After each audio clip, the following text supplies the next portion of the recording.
두 번째는 주인의 평가입니다. 이 종은 달란트를 받은 후에 즉시 그 달란트를 땅에다 파묻어 놓았다 하고 했습니다. 그동안 주인의 집에 살면서 주인의 양식으로 먹고 마시고 입고 자고 모든 것을 다 하면서 주인의 집 재산만 소원해보는 축내는 삶을 산 거죠. 종은 주인을 위해서 일을 해야 되는데 일할 거리를 땅에 묻어 놓으면 뭐 하겠어요? 그 마태복음 우리가 앞에서 24장에서 똑같은 그 나쁜 종이 나왔잖아요. 49절에 보면은 그 나쁜 종은 이렇게 했다 그랬어요. 48절부터 보면은 만일 그 악한 종이 마음에 생각하기를 주인이 드디어 오리라 하여 동료들을 때리며 술 친구들과 더불어 먹고 마시게 되면은 생각하지 않은 날 알지 못하는 시각에 그 종의 주인이 이르러 엄히 때리고 외식하는 자가 받는 벌에 처하리니 거기서 슬피 울며 이를 갈리라. 이게 오늘 말씀하고 같은 것입니다. 이 말씀을 예수님이 비유로 더 자세히 설명해 주는 거예요. 자, 이 종은 한 달란트를 장사하지 않고 땅에 묻어 놓으니 거기한테 뭘 하겠어요? 술 친구 불러서 먹고 마시며 자기 육신을 위해서 주인 재산을 허랑방탕 다 허비하고 있는 거예요. 그리고 다른 동료 종을 때렸다 그랬죠. 다른 이 종의 근본적인 문제는 뭡니까? 주인이 싫은 거예요. 주인을 위해서 살기 싫어요. 그러니까 주인에게 이익되는 것을 싫어합니다. 그러나 달란트를 받을 때는 주인이 어떻게 하라는 것을 다 알고 있습니다. 왜 다른 두 종들이 열심히 하는 걸 볼 때 뭐 양심이 있으면 양심의 가책은 받겠죠. 내가 이렇게 살아서 안 되는데 지식으로는 알고 있을 거예요. 그러나 주인을 미워하니까 그렇게 살 마음은 없는 거죠. 즉 주인의 뜻을 알고도 행하지 않는다면 몰라서 안 하는 게 아니에요. 이 오래된 종인데 주인의 눈치를 모르겠어요? 주인의 마음을 모르겠어요? 주인의 뜻을 알고도 고의적으로 하지 않는 것. 이것이 나쁜 것입니다. 즉 몰라서, 죄 중에도 몰라서 못하는 죄가 있고 연약함으로 짓는 죄가 있고 부지간에 짓는 죄가 있고 여러 가지 죄가 있어요. 그런데 그 중에 가장 나쁜 것은 알고도 고의적으로 짓는 죄예요. 그것은 벌이 더 심합니다. 누가복음 12장 47절에 보면은 주인의 뜻을 알고도 준비하지 아니하고 그 뜻대로 행하지 아니하는 종은 많이 맞을 것이요. 죄라도 똑같은 죄가 아니에요. 악이라도 똑같은 악이 아닙니다. 그래서 이 주인이 이 종이 하는 말을 들었을 때 어떻게 보면 참 기가 막히겠죠. 참 세상에 어떻게 이렇게 악할 수가 있는가. 우리가 들으면 뭐 그렇지 않겠어요? 아니 지금까지 먹이고 입히고 자기를 여기서 일할 수 있게 해준 주인이 얼마나 은혜를 베풀고 사랑을 베푸고 아끼고 혜택을 주는 거 은혜를 베푸는데 아니 그거는 깡그리 무시하고 모르고 어떻게 주인한테 나한테 이렇게 할 수 있는가? 나를 어떻게 이렇게 악한 사람으로 보는가? 아마 주인의 마음은 너무 아팠을 겁니다. 그래서 이 주인은 이 종에게 최종 이 종을 선언한 악하고 게으른 종아, 이 두 마디입니다. 너 정말 악하다. 너 정말 종으로서는 너무 게으르다. 두 가지 말을 했어요. 첫째는 악한 종이라고 했습니다. 악하다는 것은 그야말로 주인에게 악하게 행했다는 거예요. 제가 서론에서 말씀했지만 악하다는 것은 사람에 대한 게 아닙니다. 하나님에 대해서 네가 악한 마음을 품고 있다는 것을 말해요. 이 종은 주인에 대해서 악한 마음을 품고 있어요. 그것도 선하신 주인을 악하게 보는 거예요. 더 나쁜 거죠. 악한 사람을 악하게 보는 거야 뭐 자연스럽죠. 의롭고 선하신 분을 악하게 보는 것은 그 사람이 굉장히 악하다는 것입니다. 이렇게 악한 사람은 하나님이 선하게 보는 것을 악하게 보고 하나님이 악하게 보는 것은 선하게 봐요. 왜? 그 하나님 자체를 반대로 보니까 선하신 하나님을 악하게 보니까 하나님과 모든 것을 반대로 보는 거죠. 반면에 그 악한 사람은 또 자기와 같이 악한 사람은 좋게 봐요. 좋게 생각해요. 모든 것은 내 눈에 달린 것이지 다른 사람에게 있는 것이 아닙니다. 절대 선하신 예수님도 거의 대다수가 선하게 보지만 바리새인과 서기관들은 얼마나 악하게 봐요. 누가 그렇게 봅니까? 자기 눈이 그렇게 보는 거죠. 악한 마음은 그 출처가 죄로부터 사단이 주는 관점으로 보기 때문에 하나님과는 항상 반대로 보입니다.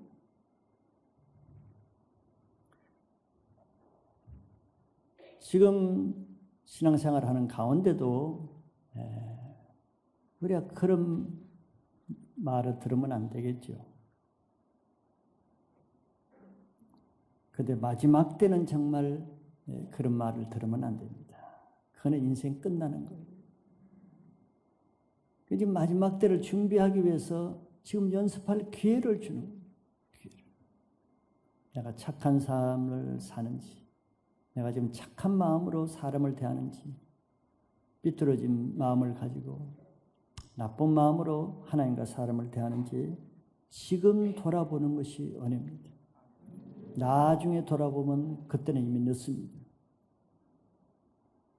하나님은 데살로니가전서 5장 22절에도 악은 어떤 모양이라도 버리라고 했습니다. 지금이 그래도 돌이킬 수 있고 새롭게 할 수 있는 은혜의 때를 은혜로 받으시길 바랍니다. 두 번째는 게으르다고 했습니다. 게으르다. 자, 이 종은 왜 게으른 삶을 살았을까요? 주인을 위해서 살 마음이 없는데 뭐 게으를 수밖에 없죠. 게으르다는 것은 항상 하나님에 대한 관계에서 나오는 말입니다. 주인을 위해서 일하기 싫지요. 주인의 집에 유익을 주는 것이 싫지요. 될 수 있는 대로 주인을 위해서 일을 안 해야 되잖아요. 그런 마음을 가지면. 그런 삶이 게으른 삶이에요.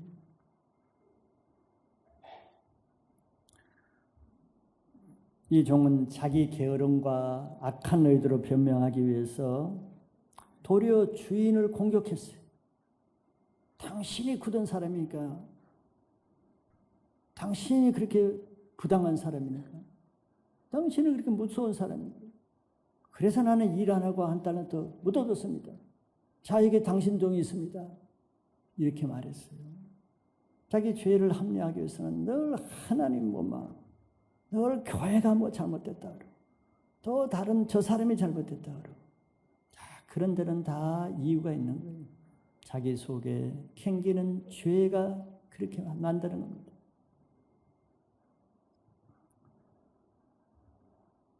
그래서 주인이 한마디 정곡을 찌르는 말을 했습니다.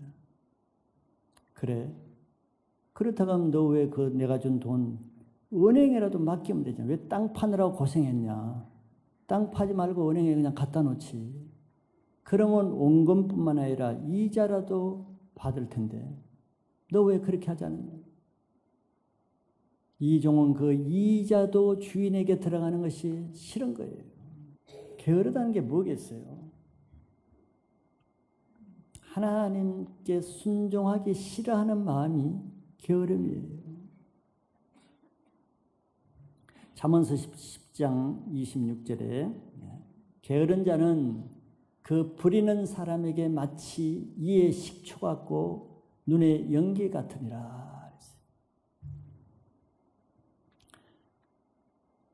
여러분들 게으른 사람에게 뭐 좀 시켜봤어요?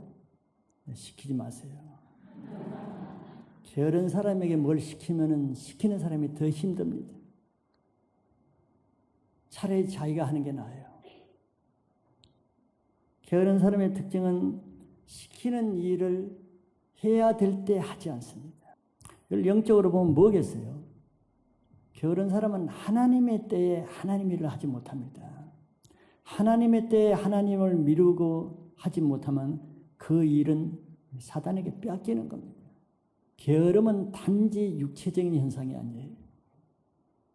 영적으로 하나님의 때를 따라 사는 것을 거부하고 대적하고 포기하는 것이 게으름으로 나타나는 것이기 때문에 게으른 사람은 항상 하나님과 관계가 대적 관계에 있습니다.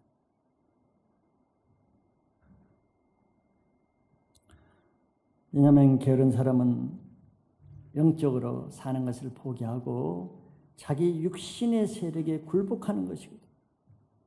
그러니까 육신의 세력의 매인이 결국 죄의 세력에 매이게 되고 그것은 하나님과 멀어지는 삶이에요. 잠언서 26장 13절 이하에 게으른 자는 길에 사자가 있다, 거리에 사자가 있다 하느니라. 게으른 사람에게 뭐 시켜보세요. 밖에 사자가 있대.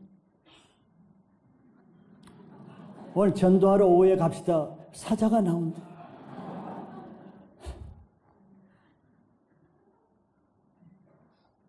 전도하러 갑시다. 그러면 강팍한 사람 만나서 안 돼. 뭐 전도지 받지도 않아요. 항상 사자가 있다고 말해요.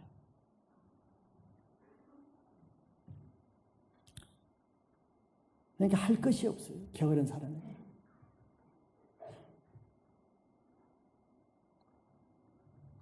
핑계의 달인이지. 모든 일에 안 할 수 있는 핑계가 있습니다.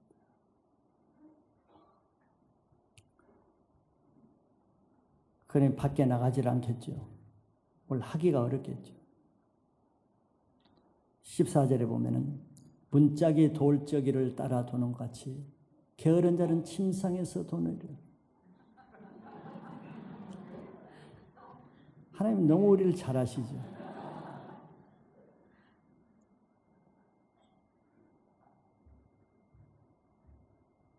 방에서 나오지 않을 뿐더러 집에서 나오지 않을 뿐더러 침대 밖을 나가질 못해요.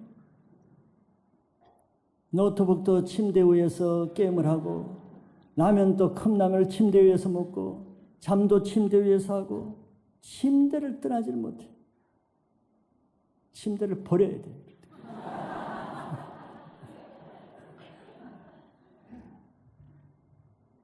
얼마나 게으른 사람. 자, 게으름의 극치는 15절에 말씀했습니다. 같이 한번 읽어봅시다. 시작.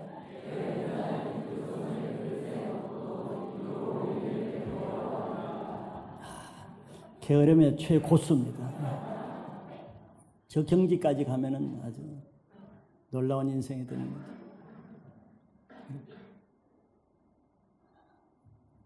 이것은 영적으로 보면 무기력의 극치입니다. 영적으로 아무 할 수 있는 것이 없어요. 기도를 합니까? 성경을 읽을 수 있습니까? 예배를 드릴 수 있습니까? 찬양을 할 수 있습니까? 아무것도 할 수 없는 게으름의 극치.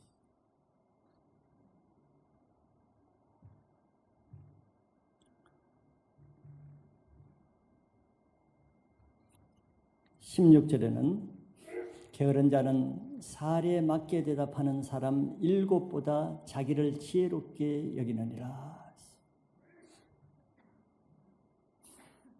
게으른 사람도 나름대로 다 이론을 가지고 있는, 이유를 가지고 있고 변명거리를 가지고 있습니다. 근데 실제는 없는 거죠. 자기를 더 지혜롭게 생각한다 그랬잖아요. 이 한 달란트 땅에 파묻어 놓은 자는 저 피땀 흘리면서 수고하는 5달란트, 2달란트 받은 저 정도를 미련하게 여길 거예요. 바보처럼 여길 거예요. 어리석게 여길 거예요. 자기가 지혜롭게 생각할 겁니다. 하나님 앞에 충성한 사람들은 다 부지런합니다. 왜? 하나님의 말씀에 순종하기 때문에 그래요. 아브라함과 모세와 다윗과 모든 사람들, 부지런한 사람은 자기 육신을 말씀 앞에 굴복시키기 때문에 부지런하게 되는 거예요. 그런데 게으른 사람은 하나님 말씀 앞에 자기 육신으로 대적하니까 불순종하는 것이 게으르게 나타나는 겁니다. 핑계가 있다. 근데 부지런한 사람은 핑계가 없어요. 하나님 말씀 앞에 우리가 무슨 핑계가 있겠어요? 아브라함은 심지어 자기 아들을 모리아 산에서 번제로 드리라고 해도 지체하지 않았어요. 미루지 않았습니다. 내일 가겠다, 열흘 뒤에 가겠다 미루지 않고 핑계하지 않았어요.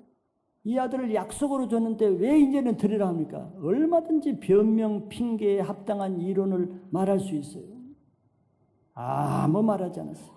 미루지 않았습니다.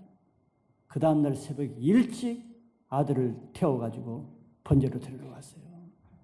하나님 앞에 살려고 하면은 아무 이유 변명도 없고 부지런할 수밖에 없어요. 내 영이 내 육신에 잡혀있는 것이 게으른 상태예요. 그때 게으른 상태에서는 하나님을 섬길 수가 없습니다. 하나님의 일을 할 수가 없어요. 게으른 사람의 그 강한 이론이 그 육체를 잡고 있어요. 그래서 우리 게으른 사람이 가지고 있는 그 자기 이론을 예수 그리스도의 말씀에 복종시킬 때 그 게으름의 세력이 깨어집니다. 그 게으름의 세력이 깨어져야 그 다음부터 영이 열리게 되는 거예요. 하나님에서 살려고 하지 않은데 그런데 뭐 예배 일찍 나올 마음이 있어요. 게을러지는 거죠. 하나님 앞에 살려는 마음이 없는데 하나님께 무슨 일에 충성하고 부지런하게 할 마음이 있어요.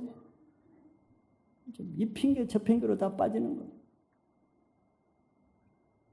지금 게으르다는 소리를 들은 사람 마지막 때 그 소리를 듣지 않아야 되는 거예요. 부지런한 것은 자기 육체를 훈련시키는 하나의 훈련입니다. 부지런한 것은 그냥 인간적인 부지런함이 아니고 부지런한 것은 자기 육체의 세력을 깨트리고 말씀 앞에 자기 육체를 복종시키고 육체를 사로잡아서 하나님께 산제물로 드리는 그 훈련이 게으름을 깨트리는 훈련이에요. 부지런해야 육체를 하나님 마음대로 쓸 수가 있어요. 부지런한 것 자체가 얼마나 자기 부인이 필요합니까? 그 자기 부인을 통해서 자기 육신이 깨어지면서 내 영이 열려지는 거예요. 마지막 큰 세 번째는 제 주인의 최종 결정입니다. 하나님은 각 사람이 하나님 앞에 행한 것을 공평하게 심판하십니다. 결국 자기가 하나님께 행한 그대로 자기에게 다 되돌아오는 거죠. 첫째는 주신 것을 빼앗습니다. 한 달란트를 줘봤자 땅에 묻어놓은 거, 그 사람이 계속 줄 필요가 없겠죠. 이제는 다시 기회가 없습니다. 만약 그것을 가지고 그것을 그 악한 종에게 주지 않고 5달란트 받은 종에게 줬다 그러면은 그 종이 아마 12달란트를 남겼을 거예요. 그래서 그 1달란트 맡은 종의 것을 빼앗아 누구에게 줍니까? 10달란트 가진 자에게 주라 그래요. 세상 원리로 하면은 우리는 뭐 공평하다는 개념이 뭐예요? 저 사람 10달란트 있고 저 사람 뭐 저 달란트 있으니까 제일 적은 사람에게 그럼 너 더 가지라 이렇게 하죠. 없는 사람에게 더 보태주죠. 그는 무슨 기준입니까? 사람 기준이에요. 사람에게 도움을 주기 위해서 그렇게 하는 거죠. 그런데 이 주인은 사람 보기엔 좀 불공평하잖아요. 저 사람이 이미 10달란트 가지고 있는데 왜 더 주지? 없는 사람 4달란트 가진 사람 좀 더 보태주지. 그건 사람 기준입니다. 그런데 주인은 누구 기준으로 합니까? 누구 기준이요? 주인 기준으로 합니다. 주인에게 유익한 기준이에요. 누구한테 줘야 주인에게 더 유익하겠어요? 장사를 더 잘하고 더 열심히 일하는 5달란트나 남긴 그 사람에게 1달란트를 줘야 주인에게 더 많이 남기겠죠. 주인 기준으로 합니다. 하나님 나라 기준으로 해요. 인간적인 사람은 세상 기준으로 사람 기준으로 사람을 그렇게 대하겠지만 그러나 하나님은 하나님 기준으로 합니다. 요한복음 15장 2절에 물은 내게 붙어 있어 열매를 맺지 아니하는 가지는 아버지께서 그것을 제거 버리시고 물은 열매를 맺는 가지는 더 열매를 맺게 하려 하여 그것을 깨끗하게 하시느니라 그랬어요. 무릇 열매를 맺는 가지 위주로 하는 거예요. 열매 못 맺는 가지를 위주로 하는 것이 아닙니다. 왜? 주인 위주로 하니까. 포도원 주인 위주로 하니까 열매를 맺는 가지는 더 열매 맺게 하려 하여 그것을 깨끗하게 하시는 거예요. 주님이 주신 은사를 주님을 위해서 사용하는 사람에게는 10달란트, 4달란트로 더 풍성하게 그 은사를 풀어주십니다. 그러나 주어진 은사를 저도 사용하지 않으면 그 은사는 소멸되지요. 왜 소멸됩니까? 주인이 빼앗아가기 때문에. 그리고 빼앗아서 어떻게 합니까? 게을러서 사용하지 않는 사람, 육신적으로 사는 사람에게 빼앗아서는 영적으로 더 충만한 사람에게, 더 그 사람에게 잘하는 사람에게로 넘겨줍니다. 끝까지 그 은혜를 유지하는 방법은 그 은사를 사용해야 되는 거예요. 묻어두면 안 됩니다. 여러분들 지금까지 자기가 받은 은사, 묻어둔 것이 무엇인가를 생각해 보세요. 게을러서 묻어둔 것, 하나님께 충성하는 것이 힘들다고 묻어둔 것, 하나님 앞에 헌신한 것이 싫어서 묻어둔 것, 그 묻어둘 일이 아닙니다. 나중에 그거 다 다시 파내야 됩니다. 파내면은 그 파낸 것을 다른 사람에게 주어지게 돼요. 지금 내가 묻어둔 은사가 무엇인가를 여러분들 다시 파내서 나가서 장사하시기 바랍니다.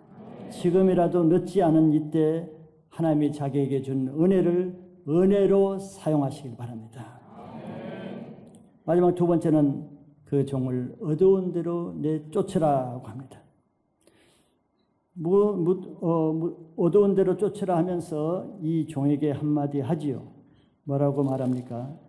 이 종을 무익한 종이라고 말해요. 무익했다. 주인에게 아무 쓸데없다. 주인의 집에 아무 유익을 주지 않았다. 주인의 집에 종으로 있으면서 백해무익한 종이다. 아무 쓸모자가 없다. 주인의 집에 쓸모없는 무익한 종을 더 그 집에 둘 이유는 없지요. 그러니까 이런 종은 쫓아내라 그랬습니다. 거기서 슬피 울며 이를 갈게 하라고 했어요. 마태복음 13장 49절 50절에도 예수님이 세상 끝에도 이러하리라. 천사들이 와서 의인 중에서 악인을 갈라내요. 그전까지는 의인과 악인이 같은 집에 같은 교회에 같이 살아요. 그러나 마지막 때는 갈라집니다. 50절에 풀못벌에 던져를 어리니 거기서 울며 이를 갈리라. 근데 얼마나 원통하면 이를 갈겠어요. 지금 하나님이 집에 거하는 이 자체, 그래도 교회 예배 드릴 수 있는 이 때가 은혜인 것을 알아야 돼요. 받은 것이 많을수록 많이 드려야지, 받은 것이 많으면서 적게 드리면 그거는 화가 되는 거예요. 그래서 착한 종은 마음이 착하기 때문에 어떻게 하면 주인을 위해서 더 유익을 줄까? 어떻게 하면 주인을 더 기쁘게 할까? 주로 이런 생각을 하죠. 그러면 부지런하게 살게 되는 거예요. 주인을 사랑하니까 부지런하게 되죠. 그런데 악한 종은 어떻게 하면 주인의 집에서 주인의 것으로 내가 더 편하게, 내가 더 유익하게, 내가 어떻게 주인의 집에서 내가 더 누릴 것이 뭘까? 반대로 생각합니다. 자기를 위해서 살아요. 종이 주인을 위해서 사는 것이 아니고 자기를 위해서 사니 방탕하고 게으르고 술 친구들과 먹고 마시며 살게 되는 겁니다. 주인에 대한 자기의 생각이 자기 삶을 결정하고 자기가 하는 그 삶의 행동이 자기의 영원한 운명을 결정합니다. 하나님을 기쁘게 해드리는 종은 나중에 하나님의 기쁨에 참여하게 되고, 하나님의 마음에 근심이 되는 종은 영원한 근심의 세상으로 가게 돼요. 이제부터 하나님 앞에 좋은 편을 택해서 지혜로운 선택으로 착하고 충성된 삶을 사시기 바랍니다. 그것이 예수님이 하신 비유의 핵심이에요. 예수님의 마음을 알아서 마지막 때, 너 정말 잘 살았다. 너 정말 착하게 살았다. 너 정말 충성되었다. 이런 말 들으시는 것이 우리의 신앙의 목표가 되시길 바랍니다.